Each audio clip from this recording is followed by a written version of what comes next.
PCOD आणि PCOS चे अनेक पेशंट येतात. त्यापैकी एका पेशंटने एक चांगला प्रश्न विचारला की नक्की पीसीओडी आणि पीसीओएस मध्ये फरक तरी काय आहे.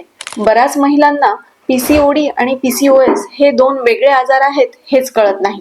तर पीसीओडी पॉलिसिस्टिक ओव्हरियन डिसीज आणि पीसीओएस पॉलिसिस्टिक ओव्हरियन सिंड्रोम असे हे दोन वेगळे वेगळे प्रकार आहेत.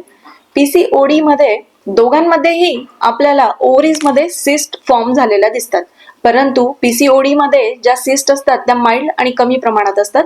पीसीओएस मध्ये मात्र सिस्ट या मल्टिपल 10 पेक्षा जास्त सिस्ट देखील त्याच्यामध्ये असू शकतात.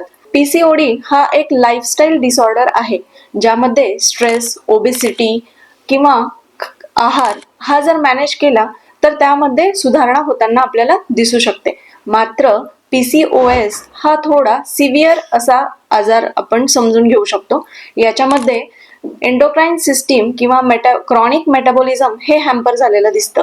हार्मोनल इम्बॅलन्स जास्त प्रमाणात असल्यामुळे बऱ्याच वेळा लॉंग टर्म ट्रीटमेंट पीसीओएस मध्ये घेण्याची गरज पडू शकते. तसेच फर्टिलिटी रेट आपल्याला पीसीओएस मध्ये कमी होताना दिसतो जो पीसीओडी मध्ये नसतो. तसेच भविष्यात होणारे एंडोक्राइन सिस्टीम रिलेटेड डिसीजेस जसे की डायबिटीज, थायरॉइड अशा आजारांचे प्रमाण पीसीओएस मुळे वाढू शकते.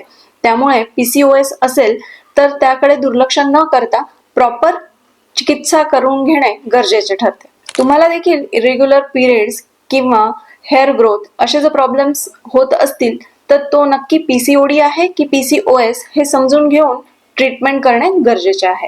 व्हिडिओ आवडला असेल तर सेव्ह आणि शेअर करायला विसरू नका.